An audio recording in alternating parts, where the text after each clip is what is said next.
Hola, ¿cómo andan? Bueno, aquí estamos con este nuevo encuentro de Psicología del Yoga Kundalini, basado en este libro de Carl Jung. Y habíamos quedado en la segunda sesión, o sea, la segunda conferencia que él da, la segunda sesión de la conferencia que él da, hablando sobre los chakras, y le dice a las personas que la última vez él había quedado en que iba a analizar los atributos simbólicos del Muladhara, que es el primer chakra. Probablemente se hayan dado cuenta de que al analizar estos símbolos hemos seguido en buena medida el mismo método que empleamos en el análisis de los sueños. Examinamos todos los símbolos e intentamos construir el significado que parece venir indicado por la totalidad de los atributos. De esta manera llegamos a la conclusión de que Muladhara es un símbolo de nuestra existencia personal, terrena y consciente. Para repetir la argumentación, en pocas palabras, Muladhara se caracteriza por ser el signo de la Tierra. El cuadrado en el centro es la Tierra y el elefante es la fuerza portadora, la energía psíquica o líbido. Además, el hecho de que el término Muladhara signifique sostén de raíces muestra también que nos hallamos en la región de las raíces de nuestra existencia, que sería nuestra existencia corporal, personal en esta tierra. Otro atributo muy importante es que los dioses están dormidos. El linga es solo un germen y la kundalini, esa bella durmiente, es la posibilidad de un mundo que todavía no ha surgido. Así pues, esto denota una condición en la que el hombre parece ser el único poder activo, mientras que los dioses o poderes impersonales no yoicos son ineficientes, no hacen prácticamente nada. Y esta es también, en buena medida, la situación de nuestra conciencia europea moderna.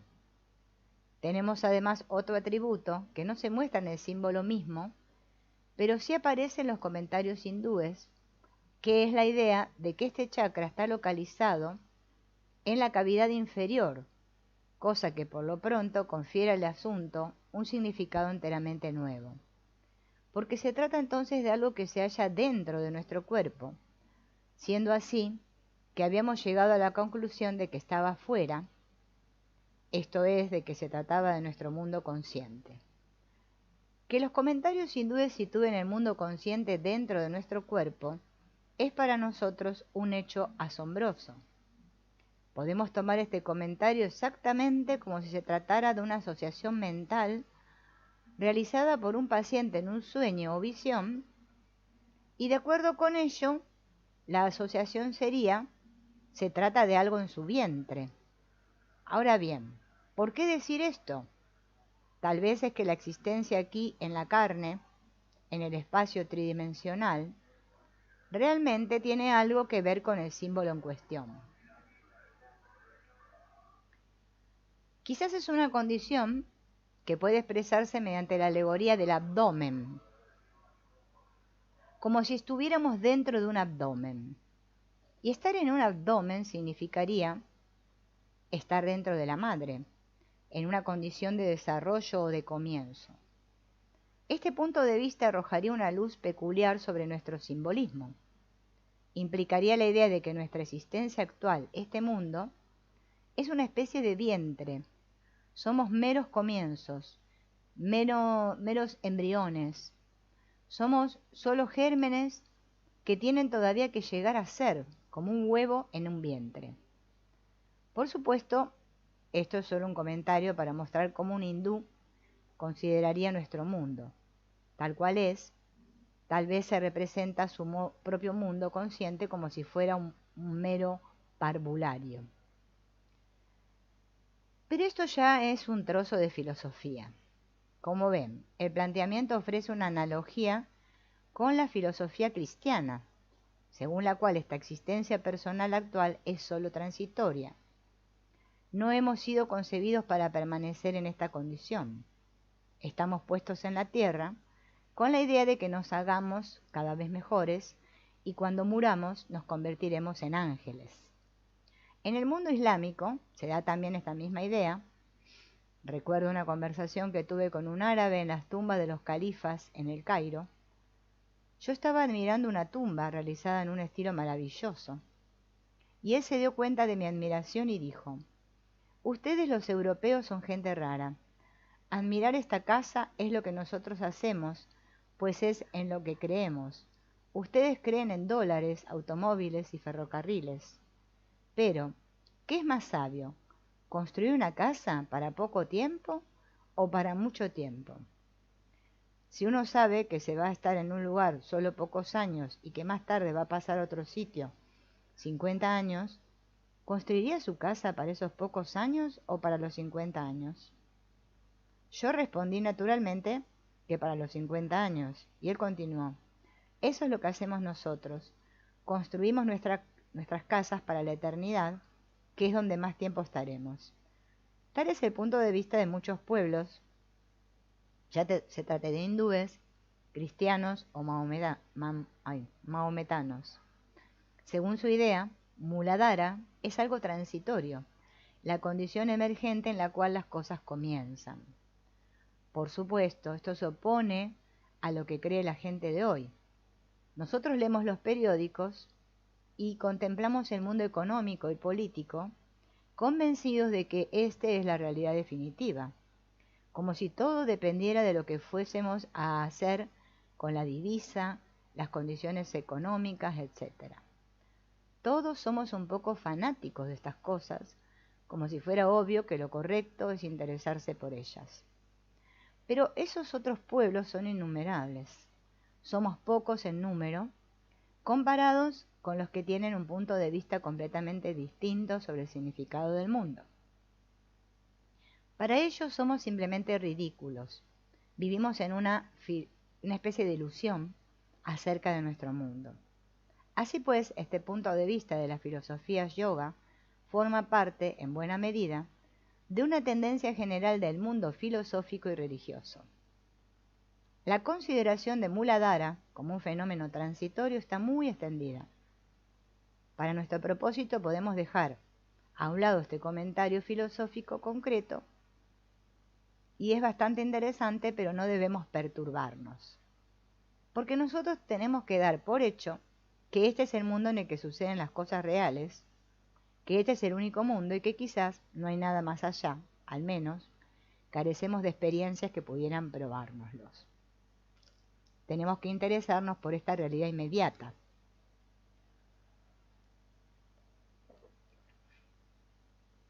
Y debemos decir, como se muestra en el símbolo del Muladhara, que los dioses que avalarían ese otro orden de cosas eterno están dormidos. Son ineficientes, no significan nada.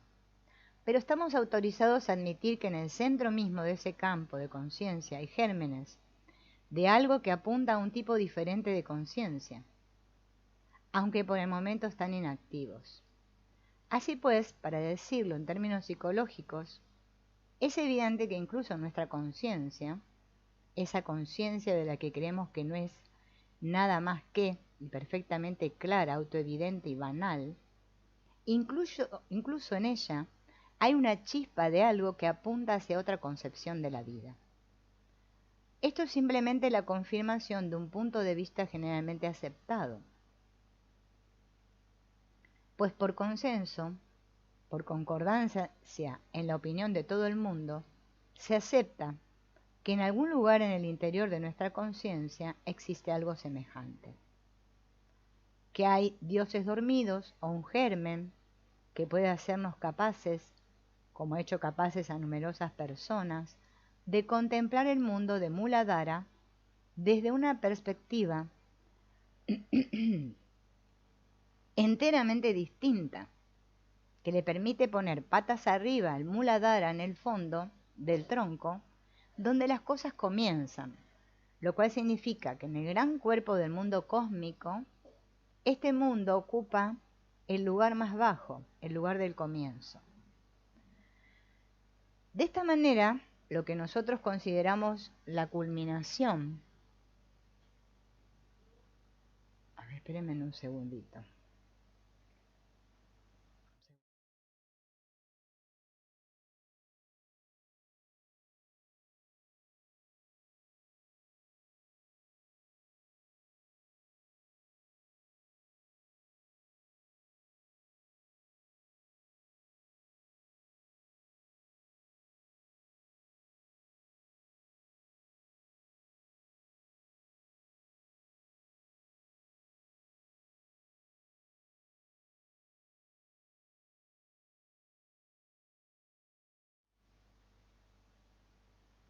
Ahí volví. Estaban golpeando acá.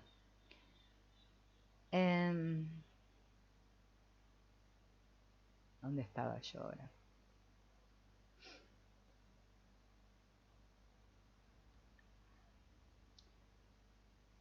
Entonces, él habla, ¿no? Acá, que parece ser que entonces el Muladhara es el tronco donde comienzan las cosas. Lo que nosotros consideramos la culminación de una larga historia, una larga evolución, sería solo parvulario, mientras que las cosas grandes e importantes se hallan por muy encima y están todavía por venir.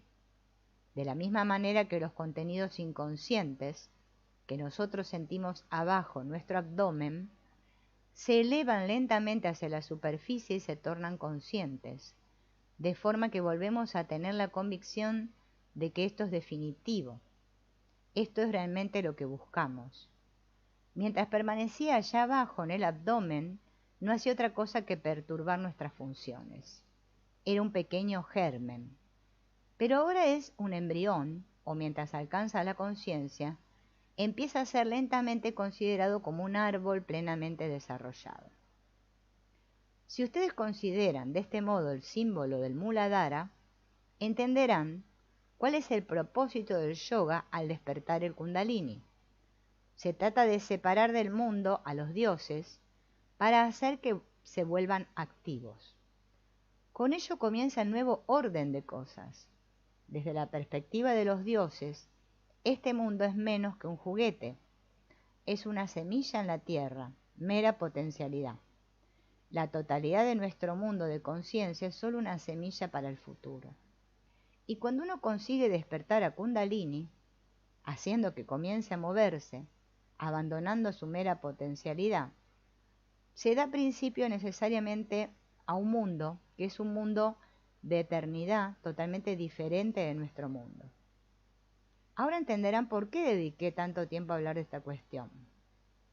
Recordarán que en nuestros anteriores seminarios he insistido siempre en que la serie de visiones es una experiencia de tipo no personal o impersonal, y en explicarles por qué yo particularmente soy tan reticente al hablar de los aspectos personales de la paciente. La parte personal es perfectamente desechable en comparación con sus visiones. Sus visiones podrían ser las visiones de cualquiera, pues son impersonales. Se corresponden con el mundo de Kundalini y no con el mundo de Muladhara. Son experiencias que realmente significan el desarrollo de Kundalini y no el desarrollo de la señora tal y cual. Desde luego, un psicoanalista muy inteligente sería capaz de analizar, a partir de dicho material, una serie de circunstancias personales en su vida, pero solo desde la perspectiva del Muladhara, esto es, desde nuestro punto de vista racional, de este mundo entendido como mundo definitivo. Pero desde el punto de vista del yoga Kundalini, este aspecto no es interesante, porque es meramente accidental. Muladhara es el mundo de la ilusión, desde otro punto de vista, de la misma manera que el mundo de los dioses. La experiencia personal es naturalmente una ilusión desde la psicología Muladhara, la concepción racional de nuestro mundo.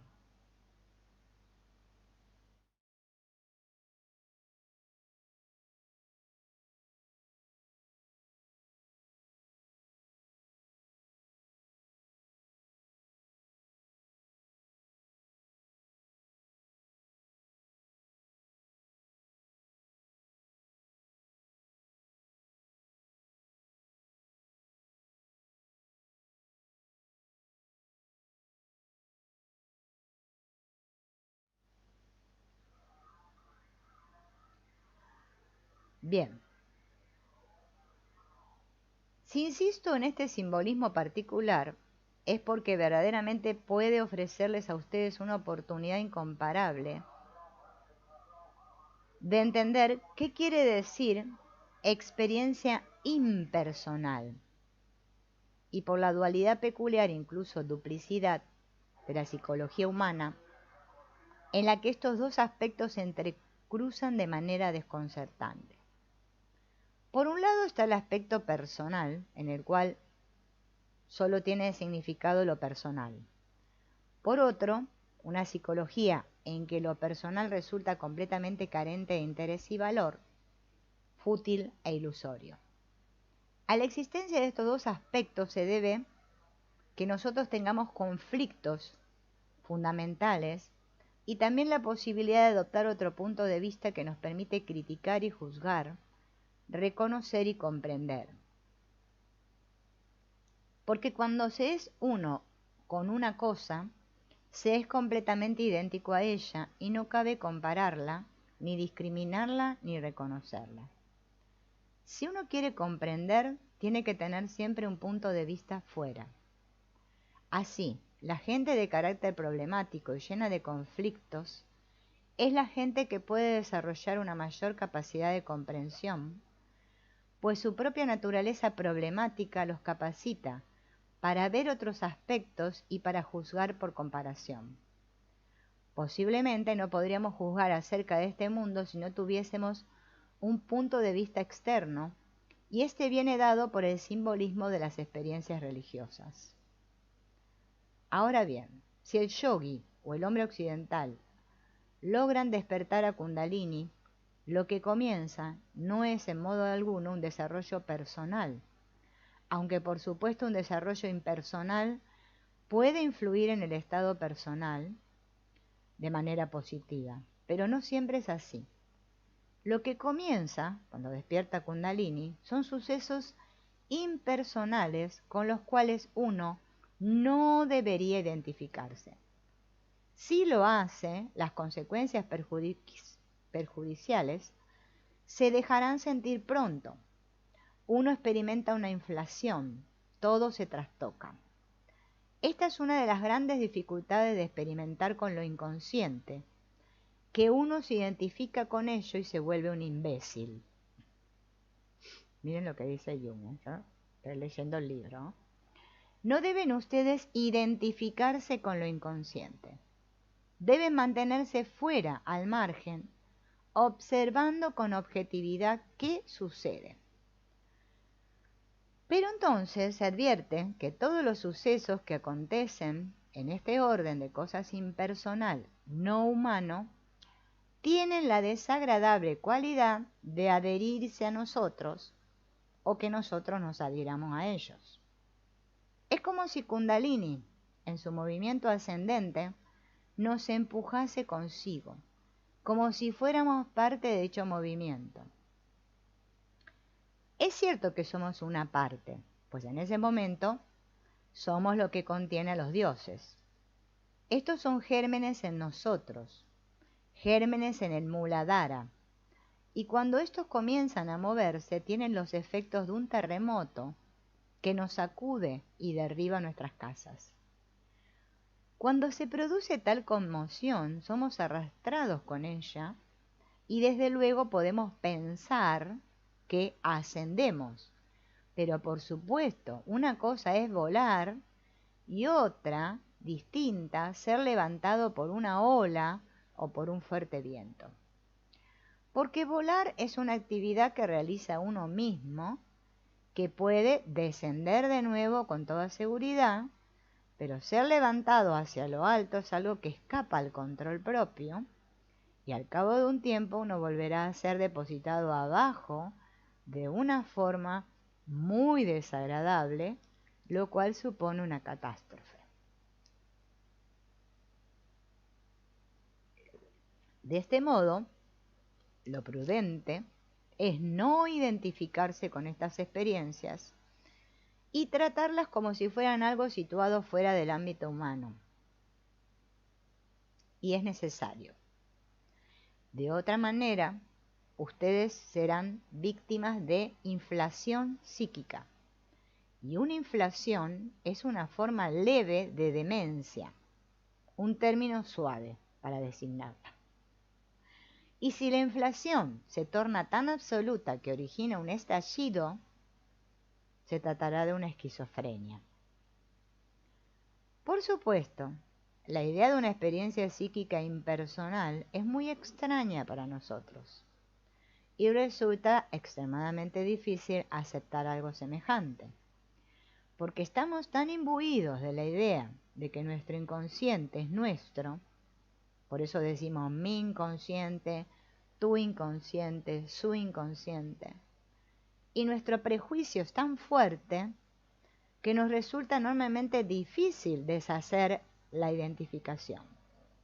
Aún en el caso de que nos veamos obligados a reconocer que se trata de una experiencia no yoica, tenemos que recorrer un largo trecho hasta poder darnos cuenta de qué se trata. Esta es la razón por la que dichas experiencias tienen carácter secreto. Se las llama místicas, porque la gente corriente no puede entenderlas y denomina místico a todo lo que no puede entender. El término incluye cualquier cosa. Pero lo importante es que aquello a lo que denomina místico es simplemente lo que no es obvio, ¿no? Por eso es importante comprender estos términos, ¿no? Como lo explica acá Carl Jung de una manera muy clara. Por ello, el camino del yoga o la filosofía del yoga ha sido siempre un secreto, pero no porque la gente lo haya guardado en secreto, porque tan pronto como uno guarda un secreto, se trata ya de un secreto abierto. Sabes de él y otras personas saben de él, y por tanto ya no es un secreto. Los verdaderos secretos son secretos porque nadie los entiende. Ni siquiera se puede hablar de ellos, y de este tipo son las experiencias del yoga kundalini. La tendencia a mantener cosas en secreto es lisa y llanamente una consecuencia natural. Cuando la experiencia es de un tipo tan peculiar que es mejor no hablar de ella, porque uno mismo se expone a sufrir las peores incomprensiones y malinterpretaciones. Aún en el caso de que se trate de una cuestión de experiencia dogmatizada sobre cosas que tienen ya una cierta forma, uno sigue sintiendo, en la medida en que la impresión directa originaria de tales cosas está todavía viva, que es mejor mantenerla oculta. Se siente que estas cosas no encajarán, que pueden tener una influencia casi destructiva sobre las convicciones del mundo del Muladhara, porque las convicciones del mundo del Muladhara son muy necesarias.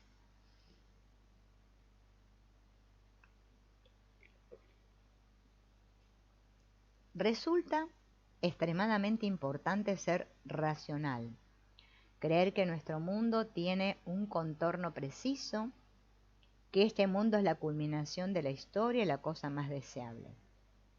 Semejante convicción es absolutamente vital.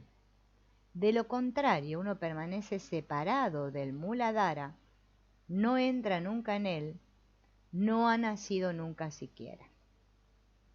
Hay muchas personas que todavía no han nacido.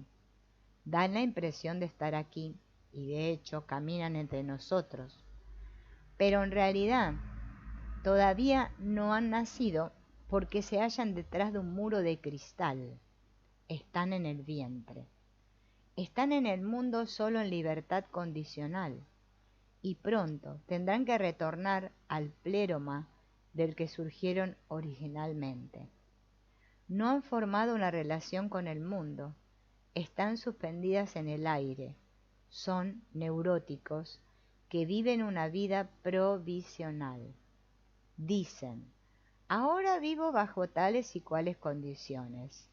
Si mis padres se comportan de acuerdo con mis deseos, me quedaré. Pero en cuanto hagan algo que no me guste, me largaré. Esto ven, es la vida provisional, una vida condicional, la vida de alguien que sigue todavía unido mediante un cordón umbilical tan grueso como la cuerda de un barco con el pléroma, el mundo arquetípico de esplendor. Por lo tanto, es de la mayor importancia que ustedes nazcan. Deben ustedes venir a este mundo.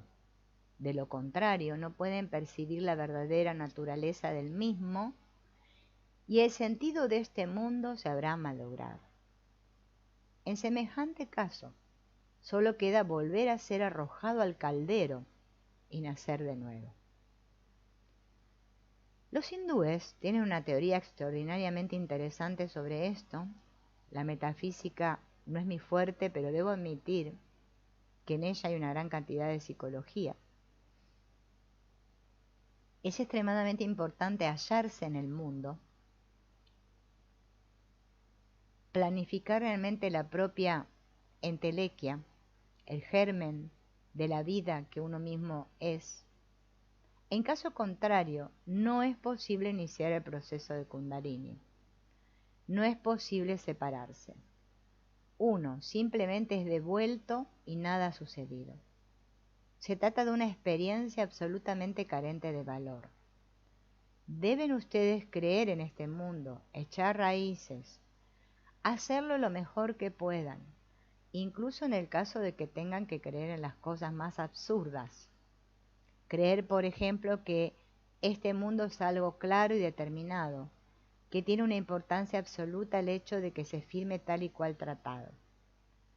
Puede que todo ello sea completamente banal, pero uno tiene que creer en ello, tiene que hacer de ello casi una convicción religiosa, aunque solo sea con el objeto de estampar su firma bajo dicho tratado, para que al menos quede de uno ese trazo. Porque uno debe dejar en este mundo algún trazo que dé cuenta de que ha estado aquí, de que algo ha sucedido. Si no sucede nada de este tipo, uno no se ha realizado.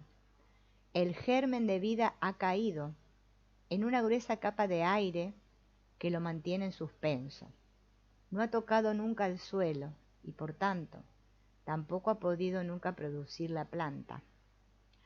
Pero si se toca la realidad en la que se vive y se permanece en ella durante varias décadas, si uno deja su trazo, el proceso impersonal puede comenzar. Miren, el brote debe surgir de la tierra, y si la chispa personal no ha alcanzado nunca la tierra, nada surgirá de ella. No habrá ni linga ni kundalini, porque uno permanece todavía en el infinito que existía con anterioridad. Pero si, como digo, uno logra completar su entelequia, dicho brote surgirá de la tierra, a saber, la posibilidad de separarse de este mundo, del mundo de Maya, como diría el hindú, lo cual constituye una especie de despersonalización. Porque en Muladhara somos justamente idénticos. Estamos enredados en las raíces y nosotros mismos somos las raíces. Nosotros producimos las raíces, somos la causa de que las raíces existan. Estamos arraigados en el terreno y no tenemos forma de escapar, pues debemos estar allí durante todo el tiempo que vivamos. La idea de que podamos sublimarnos a nosotros mismos y convertirnos en algo puramente espiritual, sin dejar un pelo, es una inflación. Recuerden que Carl Jung le llama inflación a cuando tengo mucho ego, ¿no? Ego espiritual. Hoy estamos con el ego espiritual. O sea que quiero estar en la nube rosa, volando, pero nunca eché raíces, ¿no? Es importante. Si no, después bueno, como muchos espirituales terminan, ¿no? La gente termina loca. Hay que tener mucho cuidado, además si nos vamos con algún gurú que está más chiflado que nosotros y le hacemos caso, que es lo normal que pasa en este mundo. Bueno, por eso a mí me gusta hablar de estos temas, porque esto realmente es verdadera ayuda. Esta es verdadera ayuda. No es decirle a la gente que la voy a ayudar, porque yo no puedo ayudar a nadie, pero esta es verdadera ayuda. Bien. Tenemos que inventar un nuevo esquema y hablar de lo impersonal. En la India no se dice personal e impersonal, subjetivo y objetivo, ego y no ego, sino que en la India hablan de buddhi, conciencia personal, y kundalini, que es lo otro. Y nunca jamás se les ocurre identificar ambas cosas. Nunca piensan, yo mismo soy kundalini. Es más bien al contrario. Si pueden experimentar lo divino, es porque son profundamente conscientes de la total diferencia entre Dios y el hombre. Nosotros nos identificamos con ellos desde el comienzo porque nuestros dioses, en la medida en que no son solo abstracciones conscientes, son meros gérmenes o funciones, por así decir. El ser divino en nosotros funciona como neurosis del estómago o del colon o de la vejiga, meros trastornos del inframundo. Nuestros dioses se han ido a dormir y se remueven solo en las entrañas de la tierra, porque nuestra idea consciente de Dios es abstracta y remota. Difícilmente se atreve uno a hablar de ella. Se ha convertido en un tabú, o bien es una moneda tan gastada que apenas es posible darle curso. Así pues, el yoga kundalini en su sistema de chakras simboliza el desarrollo de la vida impersonal.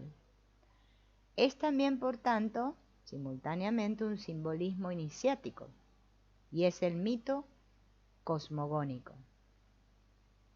Veamos un ejemplo. Hay un mito de los indios, pueblo según el cual el hombre fue generado en las profundidades de la tierra, en una caverna negra como el carbón. Luego, transcurrido un tiempo incalculable de existencia durmiente y absolutamente oscura como la de un gusano, descendieron dos mensajeros celestes y sembraron todas las plantas. Finalmente encontraron una caña que era lo suficientemente larga como para pasar por la apertura del techo y estaba articulada con una escalera, de forma tal que la humanidad pudo escalar y alcanzar el suelo de la siguiente caverna. Pero todavía estaba oscuro. Entonces, tras un largo tiempo, colocaron nuevamente la caña bajo el techo, volvieron a escalar y alcanzaron la tercera cueva. Y así, otra vez, hasta que finalmente llegaron a la cuarta caverna, en la que había luz, pero una luz deficiente y espectral. Esta cueva se abría sobre la faz de la tierra y por primera vez llegaron a la superficie. Solo que también aquí había oscuridad. Entonces aprendieron a producir una gran luz brillante, a partir de la cual surgieron el sol y la luna. Como ven, este mito describe cómo sucedió la conciencia y cómo va surgiendo de un nivel a otro. Estos niveles son los chakras, nuevos mundos de conciencia, que se desarrollan de manera natural, uno por encima del otro. Y este es el simbolismo de todos los cultos iniciáticos, el despertar desde el Muladhara y el ingreso en las aguas, la fuente bautismal, con el peligro del Makara, que representa la cualidad o atributo devorador del mar.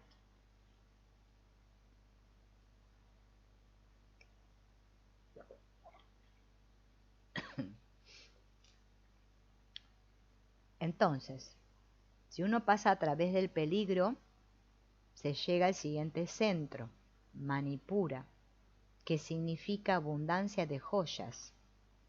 Es el centro ígneo, el cual de donde nace el sol. Es ahora cuando aparece el sol, la primera luz. Llega después del bautismo. Es como los ritos iniciáticos de los misterios de Isis, en los que, según Apuleyo, al final de la ceremonia el iniciado era subido a un pedestal y recibía culto como si fuera el dios Helios. Se trata, por tanto, de la deificación, que sigue siempre al rito bautismal, y uno nace a una nueva existencia. Todo esto puede verse en el rito católico del bautismo, en el que el padrino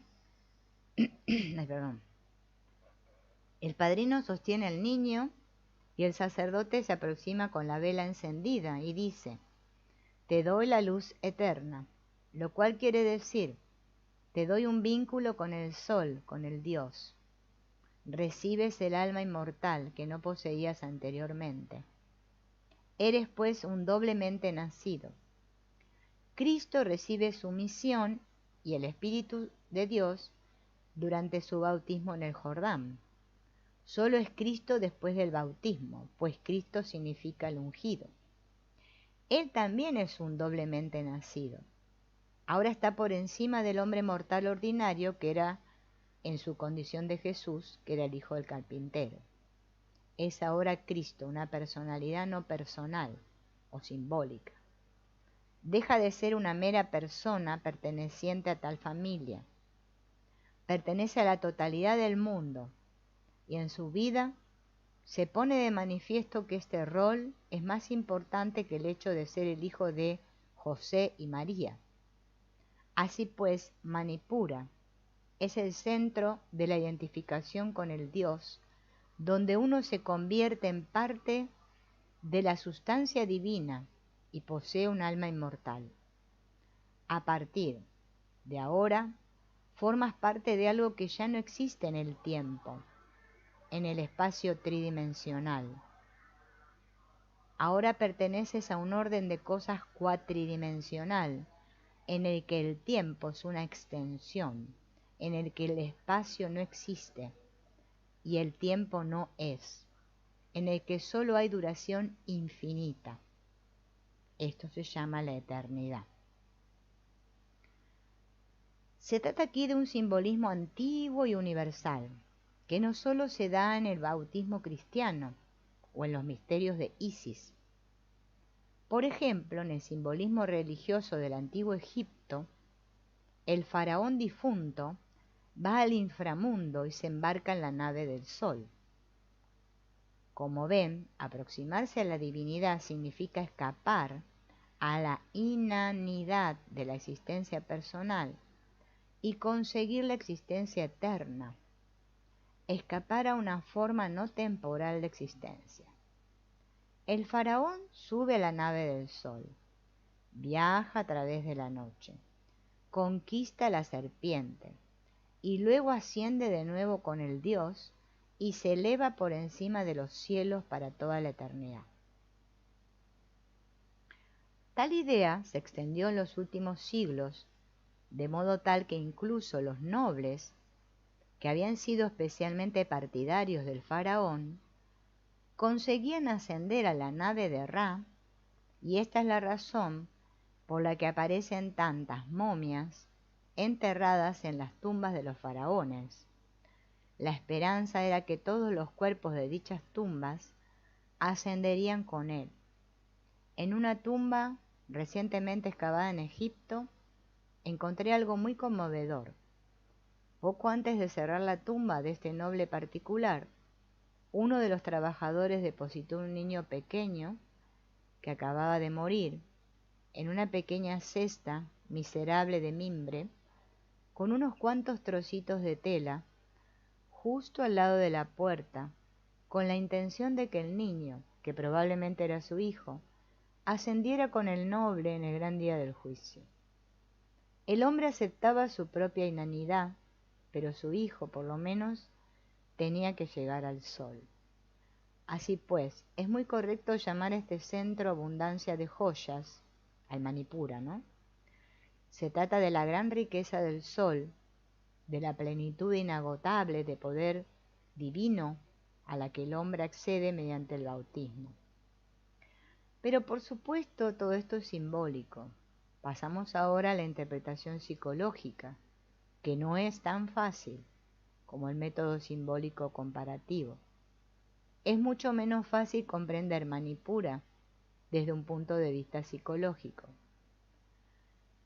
Si uno sueña con el bautismo, con la entrada en el baño o en el agua, es claro lo que esto significa cuando uno está siendo analizado, que están siendo empujado al inconsciente para purificarse.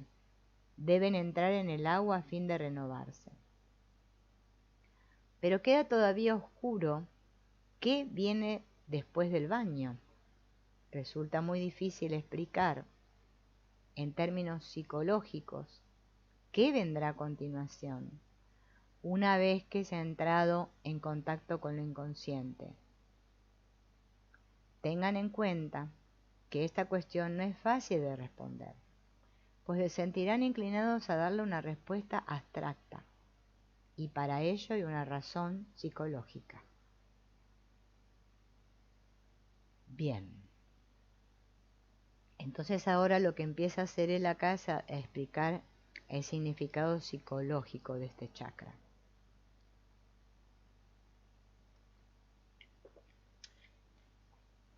Entonces un doctor que estaba ahí, Reichstein, dice, se podría decir que el viejo mundo se derrumba presa del fuego. Y Jung dice, no es exactamente abstracto, pero sí muy universal y enunciado a una distancia segura. Reichstein dice, las viejas formas e ideas convencionales se hunden. Y Jung dice, sí, por supuesto. Nuestra filosofía en torno al mundo puede experimentar una tremenda transformación. Pero eso no constituye una prueba de haber alcanzado Manipura.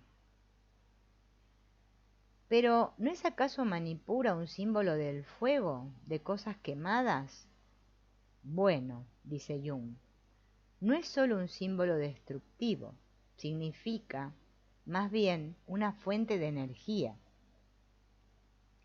Pero, desde luego, tiene usted mucha razón en que al hablar de fuego hay siempre un elemento de destrucción.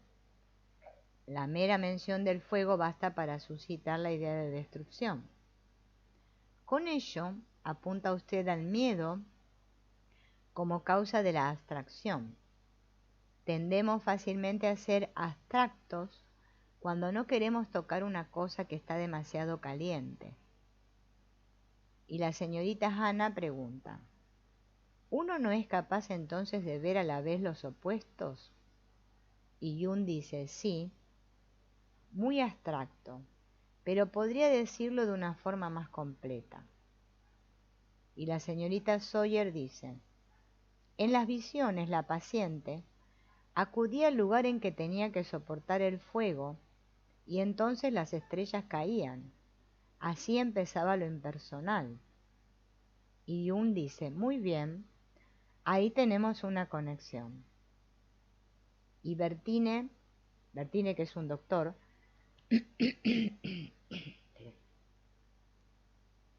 pregunta, ¿no se trata de una capacidad de vida más plena, de una mayor intensidad de vida consciente? Y Jung dice, pero nosotros pensamos que vivimos de forma bastante consciente y con gran intensidad. ¿Cuál es el siguiente efecto cuando uno entra en contacto con lo inconsciente y se lo toma en serio? Como ven, uno se inclina a no tomarlo en serio y a inventar una teoría apotropaica, según la cual no sería nada más que recuerdos infantiles o deseos inhibidos, por ejemplo. ¿Por qué se acepta esta teoría? En realidad es algo bastante distinto. Entonces, la señora Crowley dice, es entrar en contacto con la parte sombría. Y Jung dice, es una forma atinada de expresarlo. ¿Pero qué significa? La señora Sig dice, aislamiento. Y Jung dice, podría ser una consecuencia de ello. Pero en primer lugar se trata de eso horrible que conduce al aislamiento. Justo lo contrario. Y la señora Crowley dice, el deseo, toda la parte sombría de nosotros mismos. Y Jung dice, sí, el deseo, las pasiones, la totalidad del mundo emocional se desata. El sexo, el poder y todos los demonios de nuestra naturaleza se desatan cuando entramos en contacto con lo inconsciente. Entonces uno contempla de repente una nueva imagen de sí mismo. Esta es la razón por la que la gente tiene miedo y dice que no hay inconsciente. Como niños que juegan al escondite, uno se coloca detrás de la puerta y grita, no hay nadie detrás de la puerta, no mires aquí. Y así disponemos de dos maravillosas teorías psicológicas que sostienen que no hay nada más detrás de la puerta, que no hay que mirar ahí, pues no hay nada importante. Se trata de teorías apotropaicas, pero aún así nos damos cuenta de que hay algo. Debemos admitir que existen tales fuerzas. Entonces se elabora una abstracción. Se elaboran maravillosos signos abstractos de ello. Y se habla de ello con una suerte de tímida insinuación.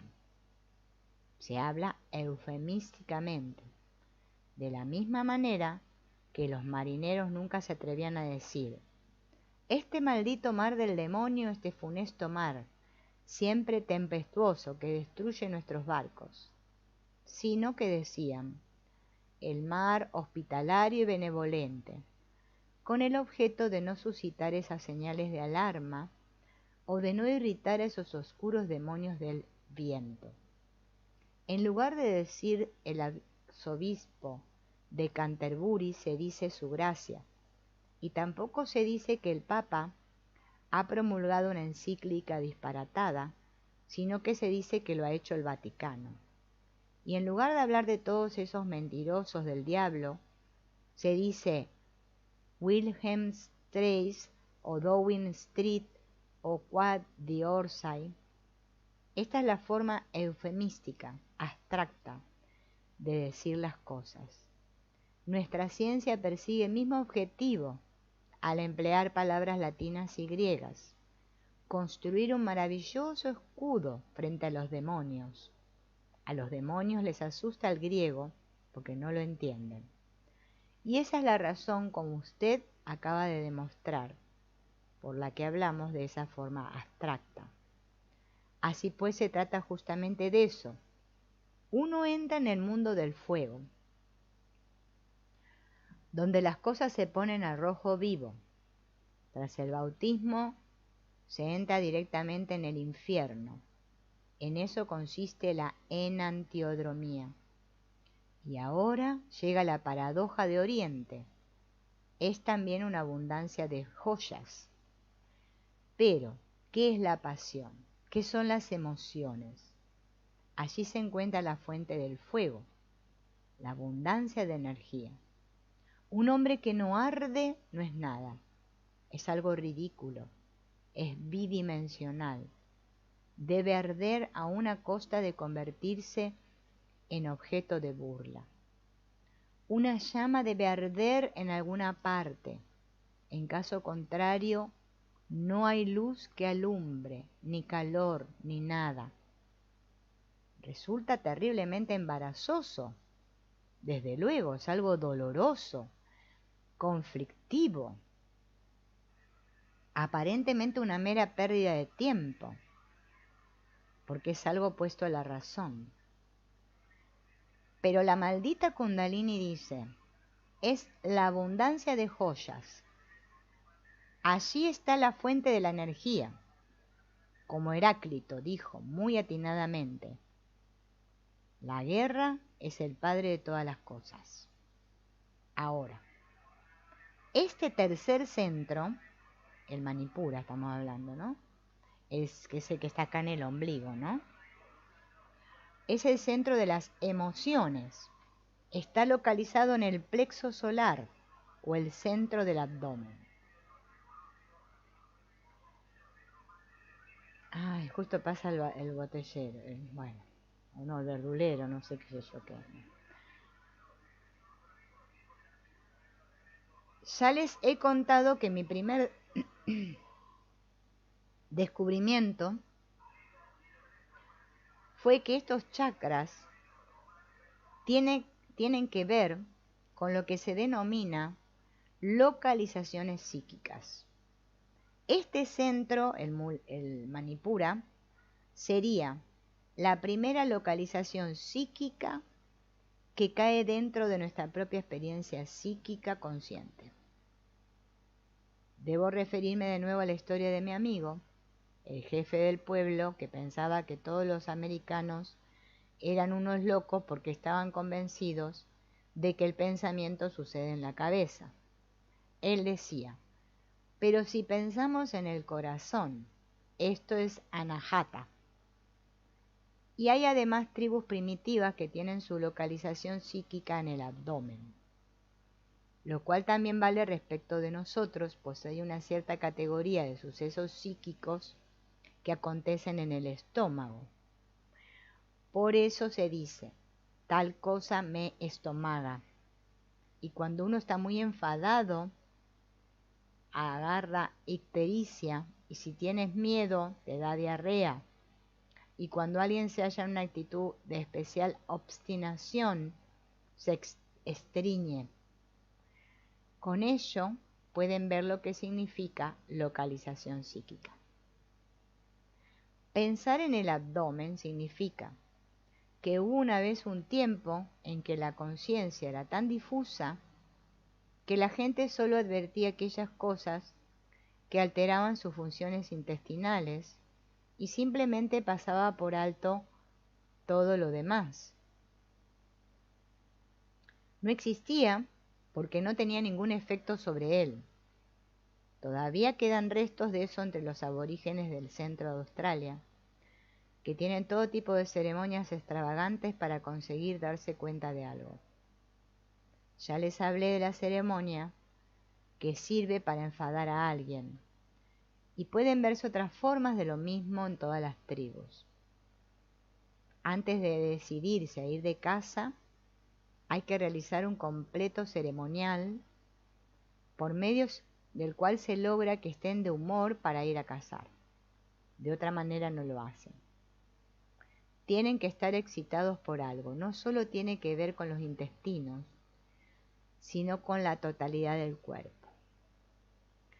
De ahí el método primitivo empleado por los maestros de escuela de hace 50 años, que nos enseñaban el abecedario con un látigo. Éramos 8 niños sentados en un banco y el maestro tenía un látigo de 3 varas de sauce, lo suficientemente largo como para alcanzar todos nuestros traseros a la vez. Y decía, esta es la A, pum, latigazo. Esta es la B, latigazo. Este método de enseñanza consistía en causar una sensación física. No era demasiado doloroso porque no golpeaba 8 traseros a la vez. Perdón, como golpeaba 8 traseros a la vez, lo que pasaba es que te encogías un poco y no lo sentías demasiado, pero producía una impresión. Los niños estábamos sentados y escuchando. Esto era lo que se hacía en lugar de decir, ¿serías tan amable de prestarme atención, por favor? Con esto, los niños no escuchan y piensan que el maestro es un idiota. Pero cuando hace restallar el látigo sobre ellos y dice, esto es la A, se enteran. Esta es la misma razón lo que lleva a los primitivos a infligir heridas en los rituales de iniciación. Porque dice que simultáneamente tienen que producir un enorme dolor. La primera localización psíquica de la que somos conscientes es el abdomen. No somos conscientes de nada más profundo. No conozco vestigio alguno de psicología primitiva en que se diga que alguien localiza su psique en la vejiga. La siguiente es el corazón, que es un centro muy definido. Decimos, por ejemplo, eso lo sabes con la cabeza, pero no con el corazón. Hay una distancia entre la cabeza y el corazón, una distancia de 10, 20, 30 años, una distancia de toda la vida. Porque uno puede saber algo con la cabeza desde hace 40 años sin que nunca haya tocado su corazón. Y solo cuando uno lo ha comprendido en su corazón, comienza a tomar noticia de eso. Y desde el corazón hay una gran distancia, igualmente larga, en sentido descendente, hasta el plexo solar. Y aquí uno está atrapado, porque aquí no somos libres en absoluto. No hay sustancia aérea, no eres más que huesos, sangre y músculos. Estás situado en los intestinos, funcionando como un gusano sin cabeza. Pero en el corazón estás en la superficie. El diafragma sería aproximadamente como la superficie de la Tierra. Mientras permaneces en el Manipura, te hallas en el tremendo calor del centro de la Tierra. Solo existe el fuego de la pasión, los deseos y las ilusiones. De él habla Buda en su sermón de Benarés, cuando dice que el mundo entero está en llamas. Tus oídos, tus ojos, por todas partes mana de ti el fuego del deseo, y ese es el fuego de la ilusión, pues deseas cosas que son fútiles. Pero ahí se encuentra el gran tesoro de la energía emocional liberada.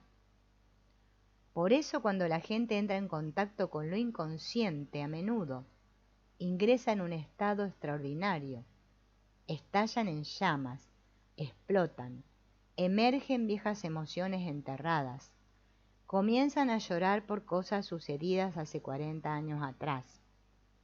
Esto solo significa que su separación de aquel estadio vital fue prematura. Han olvidado que hay fuegos soterrados que siguen ardiendo. Entonces eran inconscientes. Pero al tocar los centros inferiores regresan a ese mundo y se dan cuenta de que todavía está caliente como un fuego que ha quedado olvidado entre las cenizas. Pero cuando se retiran las cenizas se ve que debajo siguen todavía vivos los rescoldos, como dicen los peregrinos que van a la Meca. Dejan sus fuegos enterrados bajo las cenizas y cuando retornan al año siguiente esos fuegos aún resplandecen. Bien.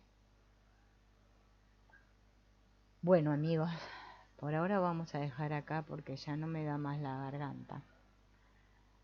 Nos veremos dentro de un rato con algún otro encuentro. Gracias por acompañarme.